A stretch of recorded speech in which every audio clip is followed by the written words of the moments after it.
안녕하십니까. 에듀앙다크 운영자 강쌤입니다. 자, 이번 시간에는 에너지관리 기능사 필기 기출문제 2013년 4회차 31번부터 한번 보도록 하겠습니다.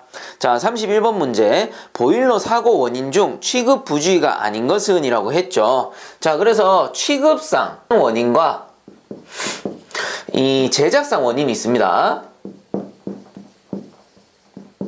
이때 취급상 원인이라는 거는 가장 큰 주 원인이 뭡니까? 운전자의 책임이에요. 그래서 보일러 운전원이 보일러의 취급을 잘못했기 때문에 취급상 원인이라고 부르죠. 자, 그렇다면 이 취급상 원인, 즉 취급 부주의가 아닌 것은 이라고 했으니까 1번 과열 같은 경우는 뭐예요? 이 운전원이 온도 감시를 소홀히 한 겁니다. 그래서 1번은 취급 부주의가 맞고요. 그 다음 2번에 부식 역시도 이 운전자가 급수 처리를 제대로 하지 못한 거예요. 그렇기 때문에 2번 역시도 취급상 원인이 되겠죠. 그 다음 3번에 압력 초과 같은 경우도 운전자가 압력 감시를 제대로 하지 못한 거죠. 그래서 1, 2, 3번 같은 경우는 이 취급상 원인에 해당이 되고요. 그렇다면 4번에 재료 불량 같은 경우는 뭐겠어요? 제작상 원인에 속하는 겁니다. 왜? 재료를 제작할 때 뭔가 결함이 발생한 거거든. 자, 그렇기 때문에 31번에 보일러 사고 원인 중 취급 부주의가 아닌 것은 4번 재료 불량이 되겠죠. 그래서 이 재료 불량 같은 경우는 제작상 원인에 속한다. 자, 그 다음 32번 단열재의 구비 조건으로 맞는 것은 해서 요것도 앞에서 몇 번 나왔죠. 그래서 1번에 보시면 비중이 커야 한다. 틀렸죠. 비중은 작을수록 좋습니다. 그 다음 2번에 흡수성이 커야 한다라고 돼 있는데 흡수성이 커지면 어떻게 돼요? 열 전달률이 커지잖아. 근데 이거는 단열재란 말이야. 열의 출입을 차단해야 되는데 열의 전달률은 작을수록 좋은 거죠. 그렇기 때문에 흡수성은 어때요? 큰 게 아니고 작을수록 좋습니다. 자, 그래서 2번도 틀렸고, 그 다음 3번에 가연성이어야 한다. 요거는 당연히 틀렸겠죠. 화재 위험성이 있습니다. 그래서 가연성은 없어야 한다. 자, 그럼 맞는 건 당연히 4번이겠죠. 열 전도율이 적어야 한다. 단열재니까요. 자, 그래서 32번의 답은 4번입니다. 자, 그 다음 33번. 회전이음이라고도 하며 2개 이상의 엘보를 사용하여, 뭐 사실상 이거 답이 다 나왔죠. 회전이음, 다른 말로 스위블형이라고 하죠. 그래서 2개 이상의 엘보를 사용하여 이음부의 나사 회전을 이용해서 배관의 신축을 흡수하는 신축 이음새는 해가지고 요렇게 생겼습니다. 그래서 엘보를 2개 이상 연결해가지고 이 엘보의 나사부에 의해서 신축을 흡수하는 이음새, 스위블형이라고 하고요. 다른 말로는 회전이음이라고도 한다. 자, 그래서 33번의 답은 2번입니다. 자, 그 다음 34번. 보일러의 계속 사용 검사 기준 중 내부 검사에 관한 설명이 아닌 것은 이라고 했네요. 자, 1번. 관의 부식 등을 검사할 수 있도록 스케일은 제거되어야 하며 관 끝 부분의 손상, 치화 및 빠짐이 없어야 한다. 자, 그래서 관 내부의 손상 및 치화를 얘기하는 거기 때문에 요거는 내부 검사가 맞습니다. 그 다음 2번에 노벽 보호 부분은 벽체의 현저한 균열 및 파손 등 사용상 지장이 없어야 한다. 그래서 요것도 노내를 얘기하는 거기 때문에 내부 검사 맞아요. 자, 그 다음 3번 내용물의 외부 유출 및 본체의 부식이 없어야 한다. 이때 본체의 부식 상태를 판별하기 위하여 보온제 등 피복물을 제거할 수 있다라고 되어 있는데, 자, 내용물의 외부 유출이라고 나왔고요. 그리고 보온제 등 피복을 제거한다. 보온제나 피복은 어디 있어요? 외부에 존재하잖아. 본체 외부에 존재한단 말이야. 자, 그렇기 때문에 3번 같은 경우는 외부 검사에 속하죠. 자, 그래서 일단 그 내부 검사가 아닌 것은 3번이 답이 되는 거고요. 그 다음 4번 한번 읽어보면 연소실 내부에는 부적당하거나 결함이 있는 버너 또는 스토커의 설치 운전에 의한 현저한 열의 국부적인 집중으로 인한 현상이 없어야 한다. 자, 그래서 이것도 연소실 내부를 얘기하는 거기 때문에 내부 검사가 됩니다. 자, 그러므로 34번에 틀린 것은 3번이 되겠죠. 자, 그 다음 넘어가겠습니다. 자, 그 다음 35번 배관계에 설치한 밸브의 오작동 방지 및 배관계 취급의 적정화를 도모하기 위해 배관에 식별 표시를 하는데 관계가 없는 것은 이라고 돼 있죠. 그래서 우측에 해설 한번 보시면 배관의 식별 표시 해가지고 식별색, 상태 표시, 물질 표시 등 해서 나옵니다. 자, 그러면 관계 없는 거는 1번 지지하중이 되겠죠. 자, 그래서 35번에 틀린 것은 1번. 자, 그 다음 36번 기름 보일러에서 연소 중 화염이 전멸하는 등 해서 나오는데, 자, 전멸이라는 게 이 불이 깜빡깜빡한다는 소리예요. 쉽게 얘기하면 불을 붙일 때 불착샷이 제대로 연소가 안 되면 어떻게 되냐면 버벅버벅 하면서 불이 막 타타타닥 튑니다. 이런 현상을 전멸이라고 해요. 그래서 전멸하는 등 연소 불안정이 발생하는 경우가 있다. 그 원인으로 적당하지 않은 것은 이라고 했죠. 자, 그래서 1번 보시면 기름의 점도가 높을 때 어떻습니까? 기름의 점도가 높아지면 착화 불량이 일어나요. 그러면 이 착화 불량에 의해서 불안정 연소가 되겠죠. 그러니까 막 버벅버벅 튄다거나 연소가 불안정해질 수가 있는 겁니다. 그래서 1번은 맞고, 그 다음 2번에 기름 속에 수분이 혼입되어 있을 경우 당연히 불안정 연소 되겠죠. 2번도 맞고, 그 다음 3번에 연료의 공급 상태가 불안정할 때, 이것도 당연하죠. 불안정 연소가 될 겁니다. 그래서 1, 2, 3번은 맞고요. 틀린 건 4번인데 한번 보면은 논해가 부합인 상태에서 연소했을 때라고 나오는데, 자, 이 논해가 부합이다. 이거는 뭐냐면 논해압을 나타내거든요. 논해압. 그러면 이 논해압은 뭐랑 관계가 있느냐 하면은, 논해압이 부합이 되려면 우리가 흡입 통풍을 해야 된다라고 배웠죠. 이 말은 결과적으로 뭡니까? 이 논해압이라는 거는 흡입 통풍과 관계가 있는 것이지 연소 상태와는 관계가 없다. 즉 논해압은 연소 상태와는 관계가 없다. 이렇게 알아두셔야 되는 겁니다. 그럼 논해압은 뭐랑 관계 있습니까? 요 통풍력하고 관계가 있겠죠. 자, 그래서 36번에 틀린 것은 4번이 되는 겁니다. 자, 그 다음 37번 스테인리스 강관의 특징 설명으로 옳은 것은 이라고 했는데요. 자, 제가 스테인리스라고 하면은 기계적 성질, 강도 및 효율이 타 배관에 비해 아주 우수하다, 거의 최상급이다 라고 생각을 하면 된다라고 했습니다. 그래서 가장 우수하다라고 생각하고 문제 풀면 아주 쉽게 풀려요. 자, 그래서 한번 보면은 스테인리스 강관의 특징 설명으로 옳은 것을 찾으라고 했죠. 1번 강관에 비해 두께가 얇고 가벼워 운반 및 시공이 쉽다. 얘가 맞겠죠. 기계적 성질이 좋으니까. 그럼 나머지는 왜 틀렸냐? 2번 강관에 비해 내열성은 우수하나 내식성은 떨어진다? 아니죠. 내식성도 좋습니다. 자, 그 다음 3번에 강관에 비해 기계적 성질이 떨어진다? 좋습니다. 그 다음 4번에 한냉지 배관이 불가능하다라고 돼 있는데, 한냉지 배관, 한냉지라는 게 추운 지방이죠. 그래서 한냉지 배관이 가능해요. 기계적 성질이 우수하기 때문에. 그리고 한냉지 배관이 가능하기 때문에 동결에 대한 저항 역시도 적은 게 아니고 크다라고 봐야 되는 거죠. 그래서 37번에 맞는 거는 1번밖에 없는 겁니다. 자, 그 다음 38번 증기난방의 시공에서 환수관에 리프트 피팅을 적용하여 시공할 때 1단의 흡상 높이로 적당한 것은 이라고 했네요. 자, 요 38번 같은 경우는 교재 141페이지에 나오고요. 이 리프트 피팅의 1단 흡상 높이는 1.5m 이내로 해야 되죠. 자, 그래서 38번의 답은 1번이 되는 겁니다. 자, 그 다음 넘어가겠습니다. 자, 그 다음 39번 증기난방의 중력 환수식에서 복간식인 경우 배관 기울기로 적당한 것은 이라고 했네요. 자, 요거 39번 같은 경우 교재 140페이지에 나오는 내용이고요. 그래서 증기난방이면서 중력 환수식이고요. 거기에다가 복간식인 경우에는 200분의 1 정도의 숨 기울기로 합니다. 자, 그래서 39번의 답은 4번이 되겠죠.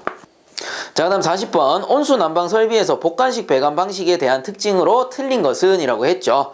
자, 그래서 요 배관 방식은 크게 두 가지, 복간식과 단간식이 있죠. 이때 일단은 여기서 말하는 복간식이라는 거는 보일러가 있고 방열기가 이렇게 있을 때, 두 개 다 방열기입니다. 이렇게 방열기가 있을 때 이 급수 주관이 별도로 설치가 되고, 그리고 환수 주관도 어때요? 별도로 이렇게 설치되는 방식을 복간식이라고 합니다. 왜? 급수 주관 1개, 환수 주관 2개 해가지고 관이 2개다라고 해가지고 요거를 우리가 복간식 이라고 부르죠.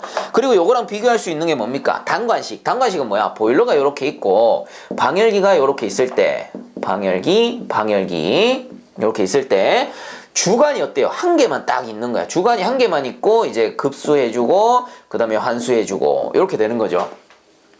자, 그렇기 때문에 이 복간식과 단관식을 간단하게 비교해드리면 이런 겁니다. 복간식은 배관이 2개다 보니까 방열기의 개수가 늘어난다거나 혹은 방열기의 거리가 멀어져도요, 이 급수주관이 별도로 설치되기 때문에 압력 저하가 크게 없어. 그렇기 때문에 각 방열기에 들어가는 유량이나 온도가 일정하게 들어갑니다. 환수 역시도 비슷하게 들어오겠죠. 물론 이게 역기압 방식이냐 일반 기압 방식이냐에 따라서 환수 상태는 좀 다를 수 있습니다. 하지만 이제 보내지는 물의 양은 같다 이렇게 보시면 돼요. 압력이라든가 물의 양. 근데 단관식은 어때요? 주관이 하나밖에 없기 때문에 이 방열기 개수가 늘어난다거나 혹은 거리가 멀어진다거나 하면은 이제 열 효율이 나빠지는 거지. 온도가 바뀔 테니까 공급 압력이나 온도가 바뀐단 말이에요. 자, 그렇다면 한번 봅시다. 40번에 온수 난방 설비에서 복간식 배관 방식에 대한 특징으로 틀린 것은 했죠. 1번 단간식보다 배관 설비가 적게 든다? 요게 틀렸겠죠. 왜? 복간식은 어떤데 관이 주 라인이 이렇게 두 개로 되어 있잖아요. 그리고 얘는 한 개로 되어 있단 말이야. 그러면 당연히 배관 설비비는 어때? 복간식이 더 많이 든다라고 봐야 되는 거죠. 자, 그래서 틀린 건 1번이고 나머지 한번 읽어보면 2번에 역기압 방식의 배관을 할 수 있다. 그렇죠. 요게 이제 복간식일 경우에 역기압 방식을 채택할 수 있는 겁니다. 이렇게 되돌릴 수가 있는 거잖아요. 이게 관이 별도로 되어 있기 때문에 복간식에서는 역기압 방식을 사용할 수 있는 거고 단간식일 경우에는 역기압 방식 별도로 사용 못하죠. 하나로 그냥 되어 있으니까.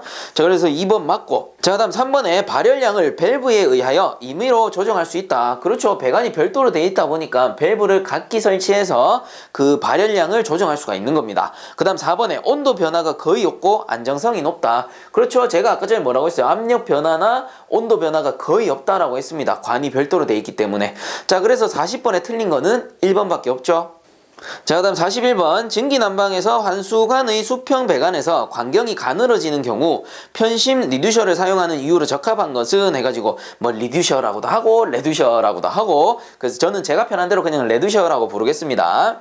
자, 이 수평 배관에서 광경이 바뀌는 경우죠. 가늘어지는 경우에 그 편심 레듀셔를 사용하는 이유가 뭐냐? 자, 일반 레듀셔는 이렇게 생겼죠. 이렇게 중심축이 동일하게 생겼습니다. 근데 편심 레듀셔는 어때요? 이렇게 한쪽은 평평하고 한쪽은 이렇게 팍 깎여가지고 이런 식으로 이제 축소가 됩니다. 그러면 이 수평 배관에서 연결해보면 되죠. 수평관을 이렇게 연결했을 때 이런 식으로 연결했을 때 이제 증기가 지나간다고 생각해 보자고요. 이렇게 증기가 지나가고 나면은 뭐가 남습니까? 하부에 응축수가 남잖아요. 응축수가 남는단 말이야. 근데 이 일반 레듀셔는 응축수가 이 부분에 고이죠. 근데 편심 레듀셔는 어때? 얘는 그냥 쑥 빠져나갑니다. 그렇기 때문에 수평 배관에서는 이 응축수의 체류를 방지하기 위해서 편심 레듀셔를 쓰는 거예요. 자, 그러므로 41번의 답은 4번이 되겠네요. 자, 그 다음 42번 보일러의 가동 중 주의해야 할 사항으로 맞지 않는 것은 1번 수위가 안전수위 이하로 되지 않도록 수시로 점검한다. 맞겠죠? 그 다음 2번에 증기압이 일정하도록 연료 공급을 조절한다. 뭐 당연한 소리고. 그 다음 3번에 과잉 공기를 많이 공급하여 완전 연소가 되도록 한다라고 돼 있는데, 과잉 공기를 그 적당량 이상 너무 많이 공급해버리면 열 손실, 그리고 부식, 효율 저하 등의 원인이 될 수가 있습니다. 자, 그러므로 틀린 거는 3번이죠. 가인 공기도 적당량 공급해줘야 되는 거예요. 그래서 4번 뭐 읽어보면은 연소량을 증가시킬 때는 통풍량을 먼저 증가시킨다. 뭐 어찌 보면 당연한 소리죠. 자, 그래서 42번에 틀린 것은 3번입니다. 자, 그 다음 넘어가겠습니다. 자, 그 다음 43번 개방식 팽창탱크에서 필요가 없는 것은 이라고 했네요. 자, 요 43번 같은 경우는 교재 146페이지 보면은 아주 잘 나오고요. 그리고 우측의 그림에도 잘 나옵니다. 참고적으로 146페이지의 개념 잡기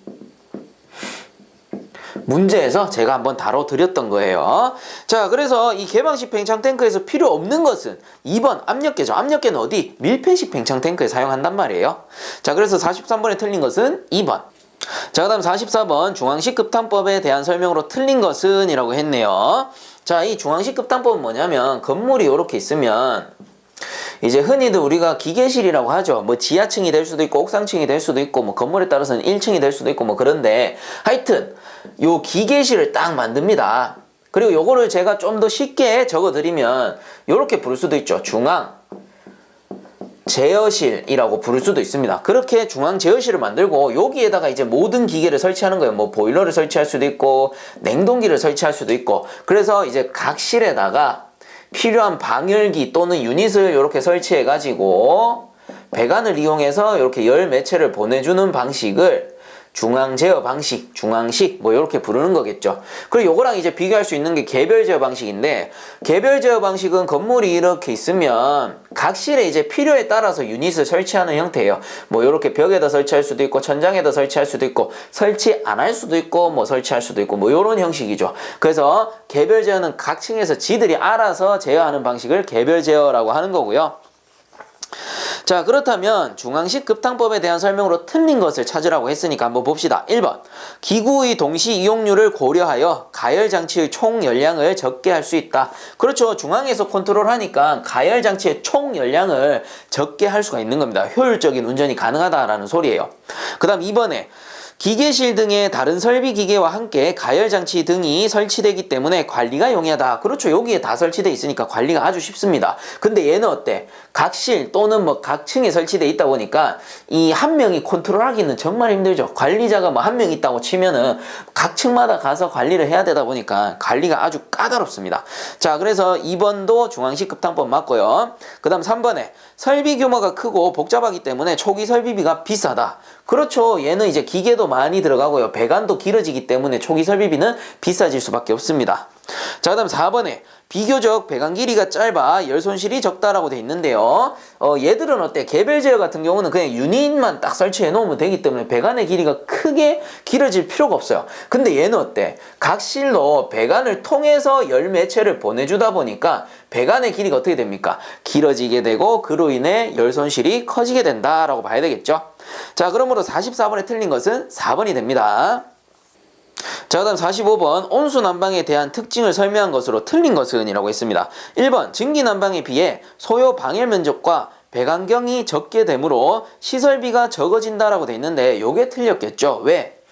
증기난방과 온수난방을 딱 비교했을 때 일단 증기난방의 열량이 크고요. 온수난방의 열량이 작단 말이에요. 자, 그렇기 때문에 이 증기난방에 비해 소요 방열 면적과 배관경이 적다라고 돼 있는데 어때요? 이 열량이 작다 보니까 증기난방의 배관 직경보다 온수난방의 배관 직경이 어때야 됩니까? 커야 되는 거예요. 전열 면적을 늘려야 되잖아. 그래야지 어느 정도 열 효율을 얻을 수가 있단 말이야. 자, 그렇기 때문에 배관경은 크게 되고요. 배관경이 커지다 보니까 나머지 기타 장치들도 어때요? 커지다 보니 초기 설비비는 많이 든다. 요렇게 보셔야 되는 거죠. 자, 그러므로 틀린 것은 1번입니다. 자, 그 다음 나머지 한번 읽어보면 2번에 난방부하의 변동에 따라 온도 조절이 쉽다. 자, 그렇죠. 증기는 엄청나게 고온이고 그래도 온수는 얘보다는 좀 저온이란 말이야. 그렇기 때문에 온도 조절이 얘가 훨씬 더 용이합니다. 자, 그 다음 3번에 실내 온도의 쾌감도가 비교적 높다. 그렇죠. 증기난방보다 온수난방의 온도와 열량이 낮기 때문에 대류 현상이 조금 덜해요. 근데 증기난방은 실내 대류 현상이 심해지다 보니까 밑에 깔려있던 먼지가 쫙 떠오르면서 쾌감도가 나빠진다라고 봐야 되는 거죠.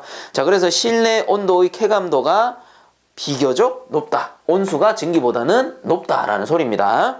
자, 그다음 4번에 밀폐식일 경우 배관의 부식이 적어 수명이 길다. 요것도 마찬가지로 열량이 낮으니까 아무래도 부식 정도가 작다라고 보셔야 되겠죠.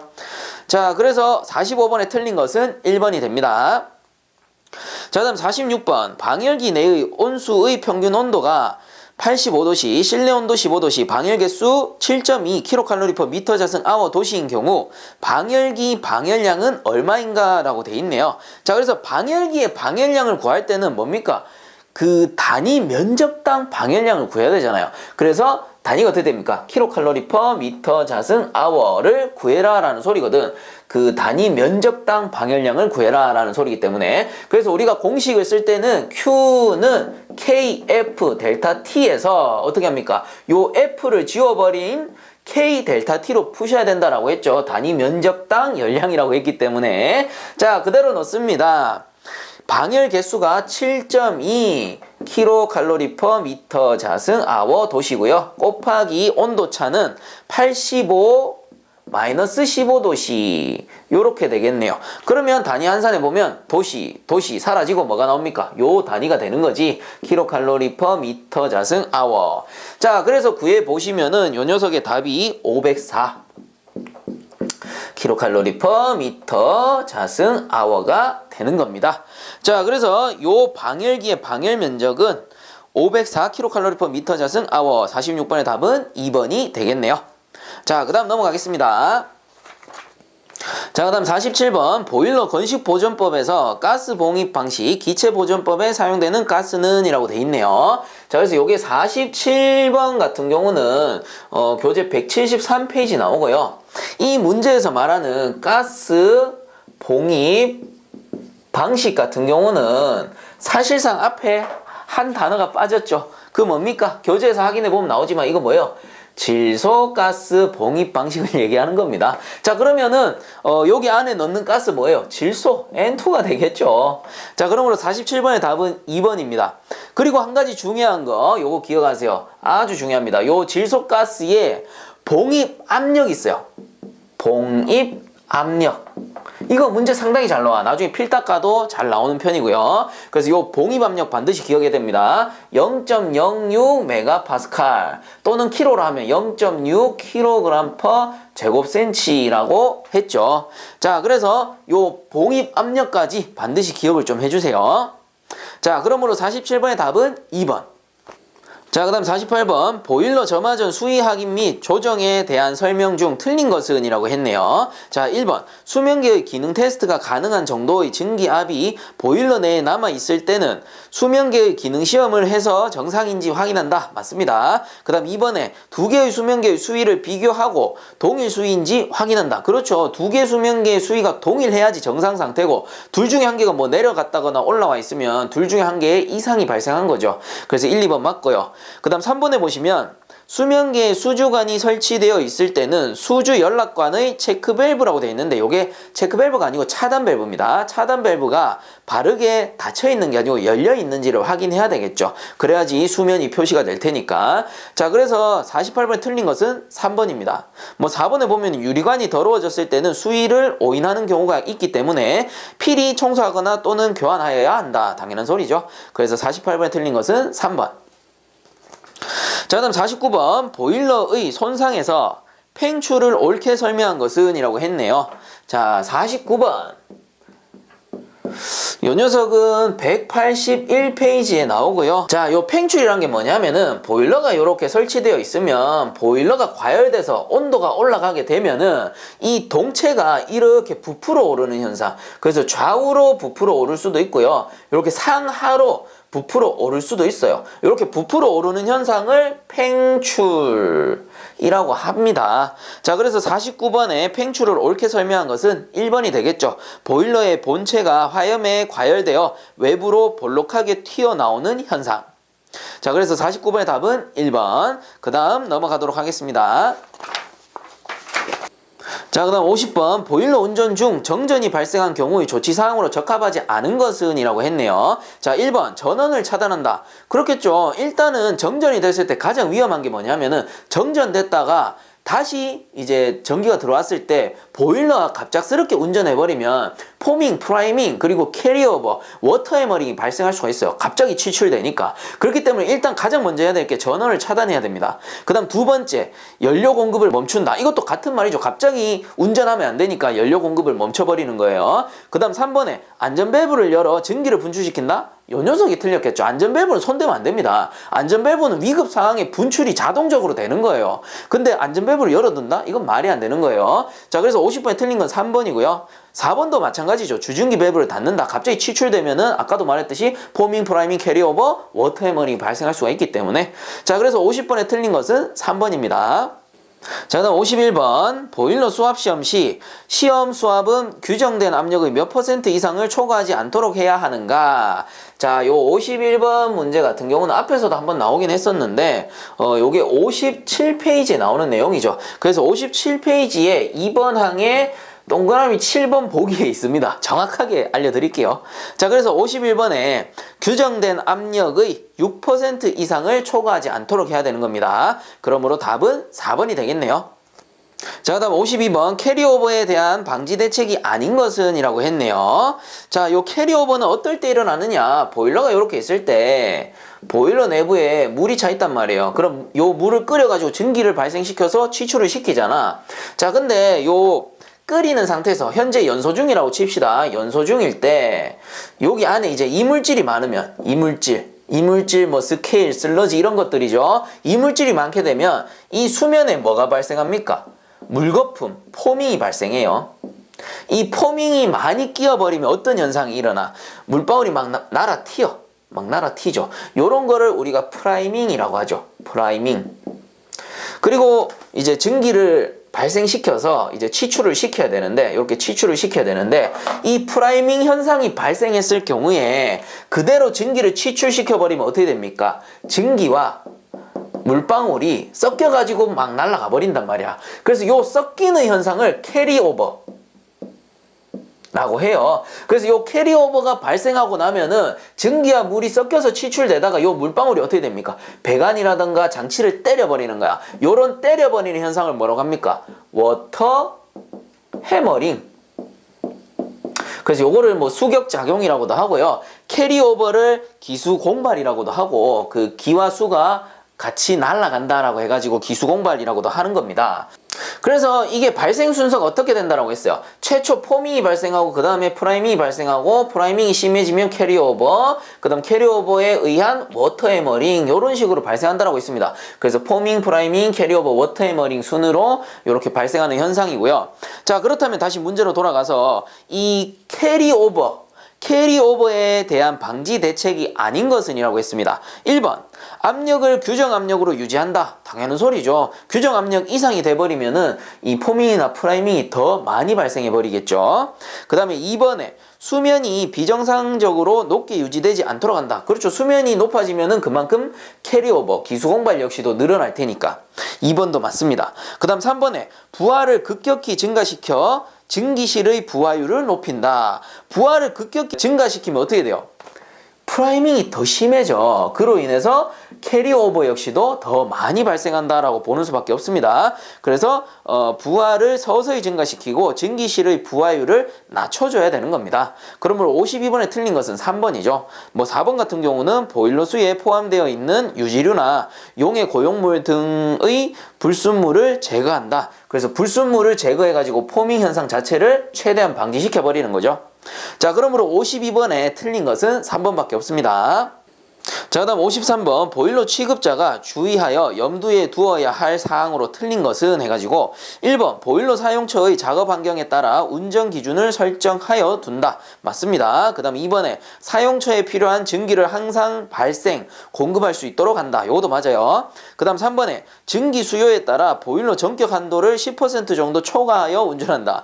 초과하면 위험하겠죠. 전격 한도 안에서 운전을 해줘야 되는 겁니다. 전격 한도가 넘어가지 않게끔 요 밑에 안에서 운전을 해줘야 돼요.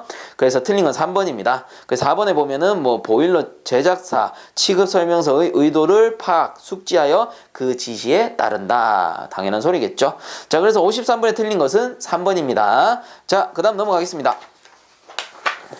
자, 그 다음 54번 증기배관 내에 응축수가 고여있을 때 증기밸브를 급격히 열어 증기를 빠른 속도로 보냈을 때 발생하는 현상으로 가장 적합한 것은 해가지고 우리 앞에 52번에서 했던 내용하고 비슷하죠. 그래서 뭐 보일러가 있을 때 여기 위에 보면 증기밸브가 있단 말이에요. 주증기밸브가 있어요. 이때 주증기 라인에 응축수가 고여있는 상태야. 응축수가 고여있는데 요 밸브를 갑자기 팍 열어버리면 어떻게 돼요?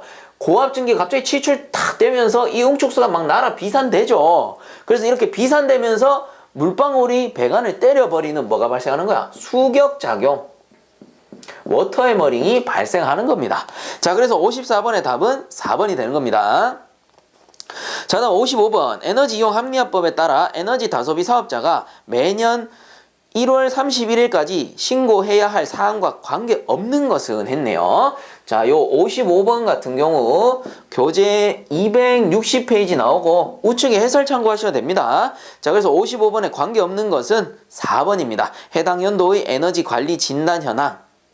자, 다음 56번 산업통상자원부 장관이 에너지 저장 의무를 부과할 수 있는 대상자로 맞는 것은 이라고 했네요. 자, 56번 같은 경우는 242페이지에 나오고요. 거기서 뭐 책을 보셔도 되고 해설을 보셔도 되는데 에너지 저장 의무를 부과할 수 있는 대상자로 맞는 것은 4번입니다. 연간 2만 석유 환산톤 이상의 에너지를 사용하는 자. 자, 그 다음 57번 신에너지 및 재생에너지 개발 이용 보급 촉진법에서 규정하는 신에너지 또는 재생에너지에 해당되지 않는 것은 이라고 했네요. 자, 이 57번 같은 경우 교재 227페이지에 보시면 나오는데 교재 227페이지에 어드바이스 보시면 돼요. 그래서 뭐 우측에 보면은 신재생에너지에서 태양에너지, 풍력에너지, 수력에너지, 지열에너지, 수소에너지 등 해가지고 나오고요. 책에 보시면 이것보다 더 많이 나옵니다. 그래서 뭐 책도 한번 참고해 보시면 좋을 것 같은데, 그러면 유일하게 아닌 것은 뭡니까? 원자력 에너지. 말 그대로 원자 에너지입니다. 그러면 이 원자 에너지는 왜 안 되느냐? 얘는 여지껏 사용되어 온 에너지죠. 그렇기 때문에 신에너지에 속할 수가 없습니다. 그리고 재생도 불가능해요. 재생 자체가 불가능해. 근데 간혹 이렇게 얘기하는 학생들이 있어요. 원자 에너지, 즉 원자 발전소에서는 그 원자를 한번 태우고 나서 그 부산물도 있죠. 부산물들을 다시 가지고 와서 그 중에 쓸 수 있는 성분은 재사용한다. 그래서 재생에너지다 라고 말씀하시는 분들도 있는데, 자, 결국은 보세요. 원자가 100kg가 있어요. 100kg이 있어. 그럼 얘를 한번 태웠어. 그럼 부산물 해봐야 얼마나 나올까? 예를 들어서 정말 효율이 좋다. 그럼 부산물이 쓸 수 있는 게 80kg 나왔다 라고 칩시다. 그럼 얘를 다시 생산해가지고 다시 태웠어. 그럼 또 어떻게 돼? 또 20% 감소, 60kg로 바뀔 거 아닙니까? 결과적으로는 줄어든다고. 그래서 100% 재생이 안 되기 때문에 얘는 재생에너지가 아니다라고 보는 겁니다. 자, 그렇기 때문에 57번에 이 신재생에너지에 해당되지 않는 것은 원자력 에너지 4번이 되는 거죠. 자, 그 다음 넘어가겠습니다. 자, 그 다음 58번 문제. 에너지법에서 정한 에너지 기술 개발 사업비로 사용될 수 없는 사항은 해가지고, 자, 요 58번 같은 경우는 교재 234에서 235페이지에 나오는 내용입니다. 거기서 쭉 보면 나오고요.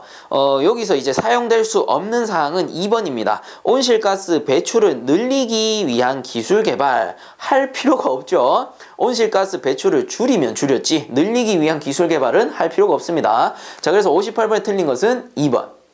자, 다음 59번. 저탄소 녹색성장 기본법에 따라 2020년의 우리나라 온실가스 감축 목표로 옳은 것은 이라고 했는데, 자, 요거는 우측에 해설 봅시다. 저탄소 녹색성장 기본법에 의한 2020년의 온실가스 감축 목표는 2020년의 온실가스 배출 전망치 대비 100분의 30이라고 나와 있습니다. 그래서 59번의 답은 2번인데요. 그 방금 읽었던 해설 바로 밑에 보면은 7월 24일 개정 법안이 있어요. 그래서 이 개정 법안 보면은 제25조 온실가스 감축 국가 목표 설정 관리 해가지고 동그라미 1항에 법 제42조 제1항 제1호에 따른 온실가스 감축 목표는 2030년의 국가 온실가스 배출량을 2030년의 온실가스 배출 전망치 대비 100분의 37까지 감축하는 것을 목표로 한다. 그래서 현 개정판부터 추가된 내용이라고 나오죠. 그래서 이 개정된 내용까지 알고 계셔야 됩니다. 자, 그래서 59번에 옳은 것은 2번. 자, 다음 60번. 에너지 이용 합리화법의 목적과 거리가 먼 것은 해가지고 1번에 에너지 소비로 인한 환경 피해 감소 맞겠죠. 그 다음 2번에 에너지의 수급 안정 맞습니다. 그 다음 3번에 에너지의 소비 촉진이 아니고요. 에너지의 소비로 인한 환경 피해를 줄이는 게 목적이겠죠. 그래서 틀린 거는 3번이죠.